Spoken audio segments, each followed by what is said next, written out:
Boa tarde. Acho que mais ou menos falei com vários de vocês, mas muito gostoso estarmos aqui reunidos. Sempre acrescenta alguma coisa na nossa vida, a gente vir aqui, ouvir alguém que vai falar sobre uma lição. E nesse livro que nós estamos usando esse ano, é o Fonte Viva, muitos de vocês devem conhecer, é o livro do Francisco Cândido Xavier, o Chico, e ditado pelo Espírito Emmanuel.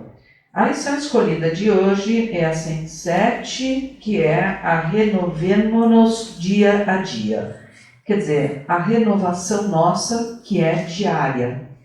Porque isso eu acho importante a gente estabelecer para nós não desistirmos, porque a tendência é uma coisa ainda muito assim que muda, né? Vamos dizer, a gente consegue chegar no patamar, acontece algumas coisas, nós temos uma sensação de que nós damos uma regredida e aí a gente vai de novo, às vezes desanimado. Então essa renovação diária aqui na lição nós vamos ver que não é que vai ser uma coisa assim totalmente tranquila, tem seus desafios. Mas esses desafios sempre dependem de o que nós estamos iluminando. Né? Nós temos um problema, nos entristece, nos aborrece, nos deprime.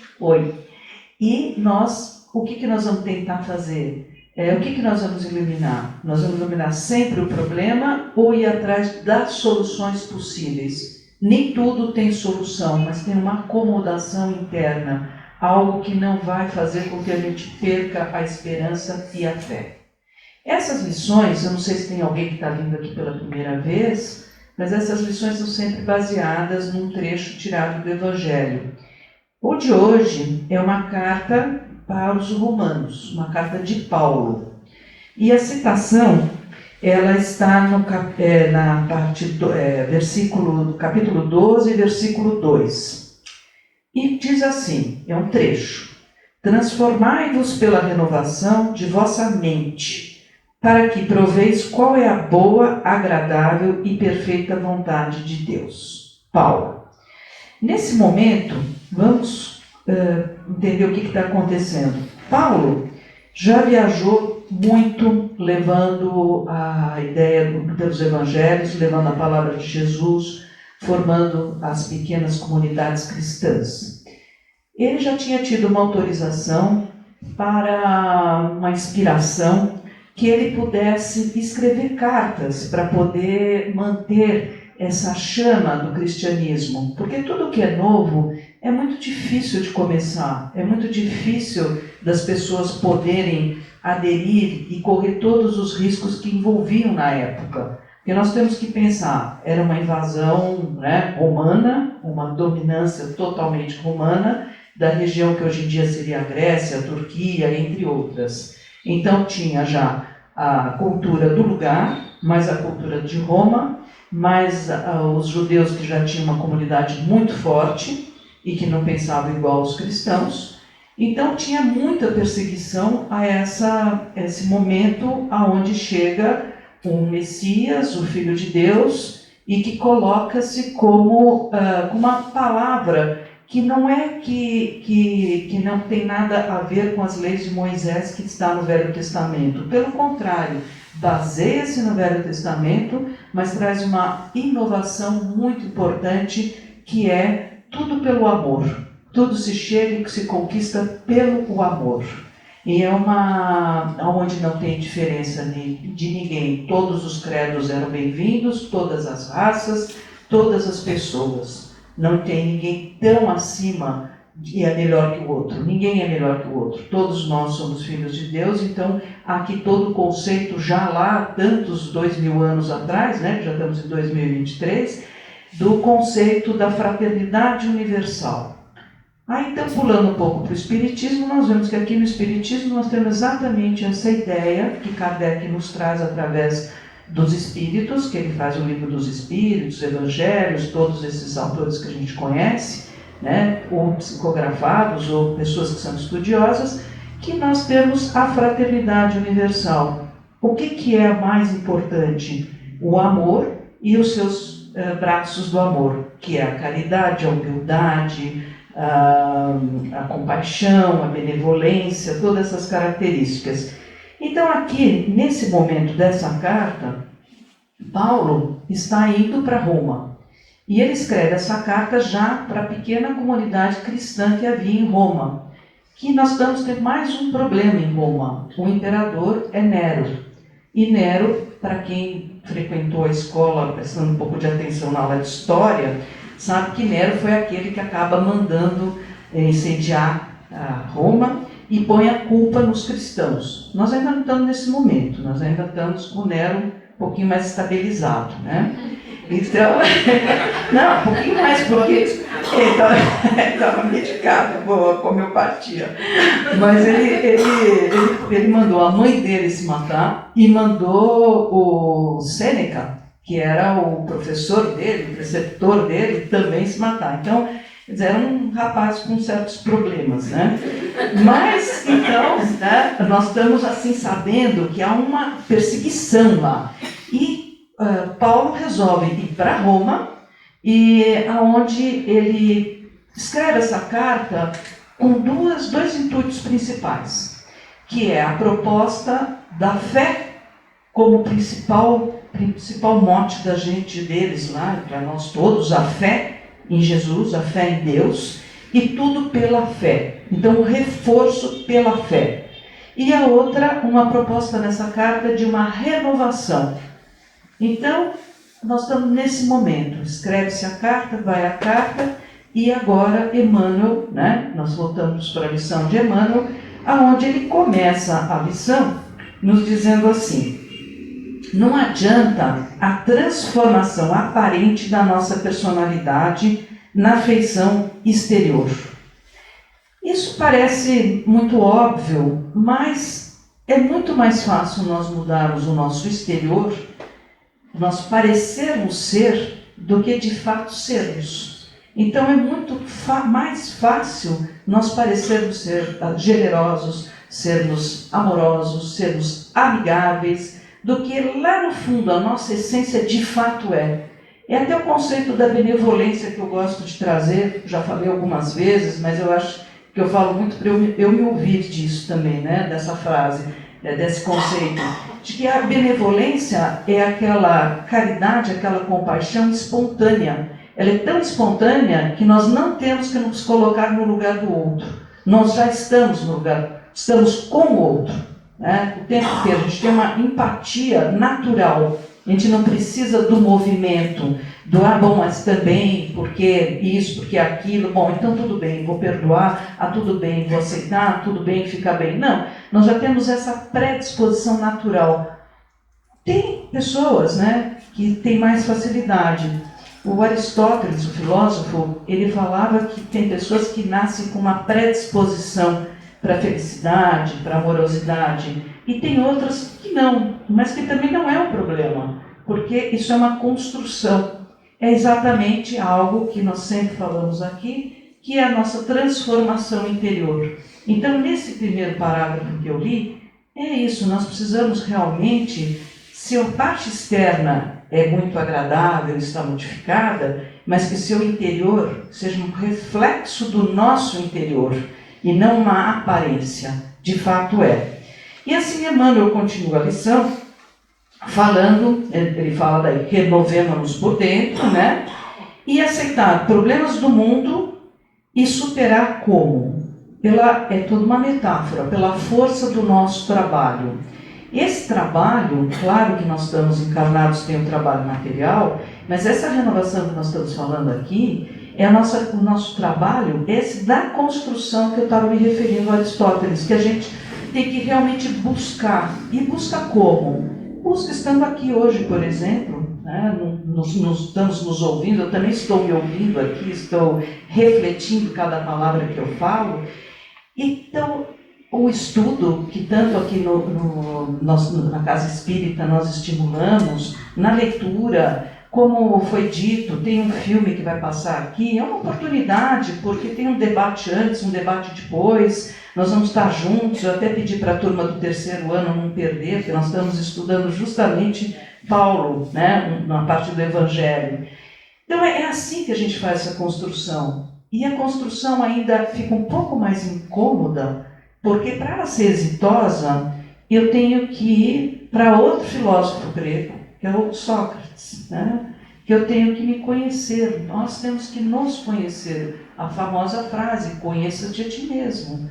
Porque se eu não me conhecer e não souber exatamente como eu funciono, como eu sou, fica muito difícil de eu assimilar as oportunidades, assimilar até as inspirações, muito mesmo, as inspirações que vêm da boa espiritualidade, de eu poder estar fazendo essa renovação interior verdadeira. É uma renovação que eu tenho que ir fundo em mim, e eu tenho que ter muita coragem.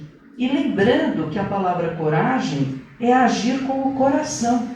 Então, claro, nós continuamos aqui, como fala, com a mente, né, que fala na passagem, mas a nossa mente que venha toda coberta de amor, com esse amor que Jesus deixou para nós. E assim, seguindo um pouquinho mais na lição, aqui, naturalmente, tem um dado de realidade que o Emmanuel fala da dor, sacrifício, aflição, amargura, que são processos que nós passamos no mundo que nós estamos nessa encarnação. Nós passamos todos, em menor e maior grau, nós passamos, mas que é até uma frase de Jesus, né?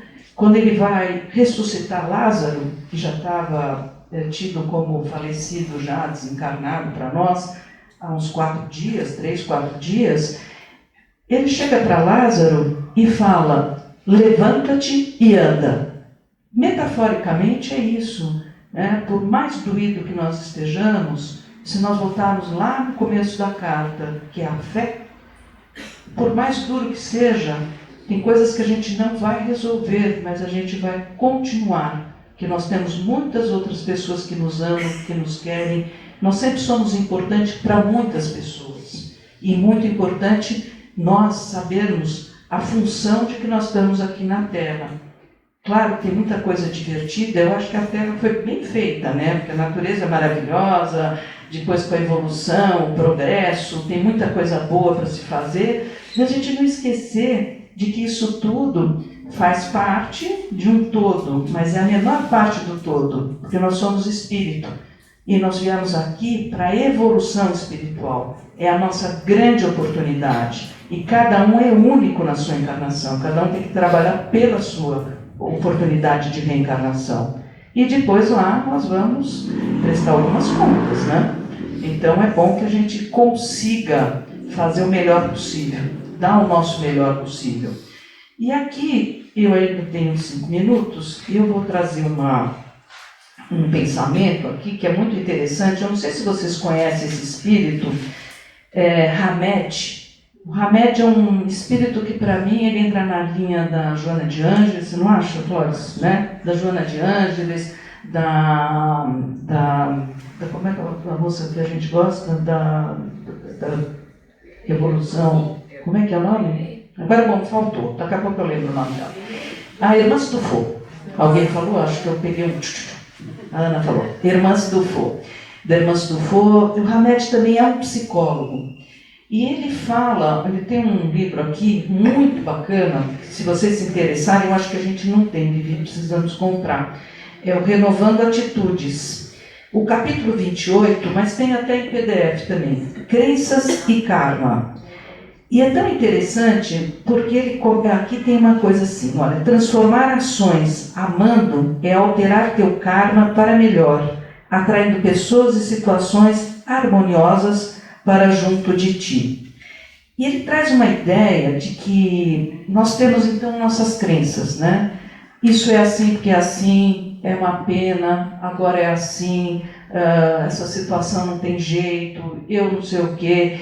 Ou ainda a gente vai evoluindo um pouco e vai ficando pior para nós, que nós vamos falando, isso deve ser merecimento mesmo, eu estou aqui pagando uma pena, eu estou fazendo, eu estou acontecendo.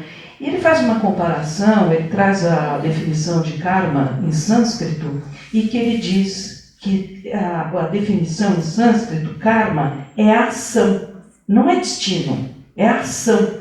Então, qual é a grande transformação que aqui completa essa ideia da renovação? É nós entrarmos em ação. E de que forma? Amorosamente. Porque aqui ele cita uma outra passagem, que é de Jesus, que é muito bonita. Muito lhe foi perdoado porque muito amou. Mas a quem pouco se perdoa é porque pouco ama ainda.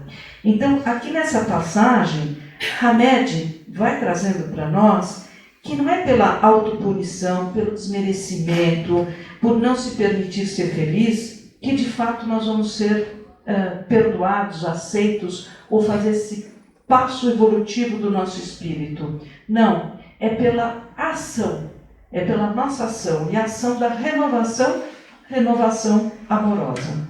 Então, fica aqui uma ideia da gente poder pensar, isso tudo é fácil? Não é fácil, mas isso tudo é possível, porque nós temos, está meio abaixado aqui o som, né? Não está? Bom, quer abrir a porta para ouvir? Não. Mas tudo é possível dentro dessa concepção da fé que nós temos como o exemplo que Jesus veio nos trazer e dentro dos evangelhos que estão à disposição para nós estudarmos, lermos e podermos cada vez mais fazer com que isso faça parte do nosso conhecimento, faça parte de nós.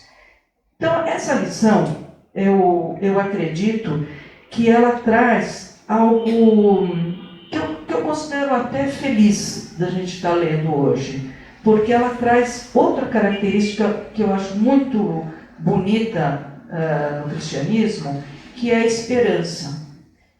A esperança brota da fé, eu sei, para mim, na minha concepção, mas ela mantém que nós sempre tentemos fazer alguma coisa de melhor. Não é só para os outros. Aqui essa renovação é interior, então algo para nós. E muitas vezes nós temos que ficar num silêncio, numa oração muito especial de ligação com Deus, que seja uma oração que vem do nosso íntimo, que uma vez, eu já até comentei isso, mas acho que faz alguns anos, que eu li a respeito da oração da roda, que uma roda, como se fosse uma roda de um carro de boi, ela tem o centro dela onde vai girar o eixo, né?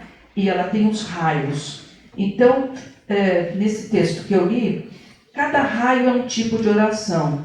Tem oração, como o final do Evangelho segundo o Espiritismo, se nós abrirmos, tem um monte de orações, né? Orações para aflitos, orações para pessoas que acabaram de desencarnar, para pessoas que estão doentes, uma orientação. Então, nós temos vários tipos de orações para fazer. Mas essa oração do centro, que é a oração principal, é uma oração onde a gente não pede nada e não agradece nada. É a oração onde nós vamos nos conectar à nossa essência divina com o divino. Nós vamos chegar, é quase um transporte, é algo absolutamente especial, que nós vamos estar num lugar especial, onde nós vamos sentir de fato Deus em nós, e nós em Deus. Então esse lugar é um lugar que a gente também vai falar, puxa, mas eu não consigo. Mas tudo a gente pode pensar nessa construção. Quantos de nós chegamos aqui sem nunca ter feito uma oração mais do que uma Ave Maria, um Pai Nosso, e talvez sem o cuidado de poder entender as palavras, tanto do Pai Nosso quanto da Ave Maria. E a gente chega aqui e começa a compreender toda essa beleza que tem para nós. Então nós podemos pensar, né? Tudo tem aqui a ideia dessa lição também, que é a nossa responsabilidade das nossas escolhas para nós podermos fazer a nossa renovação.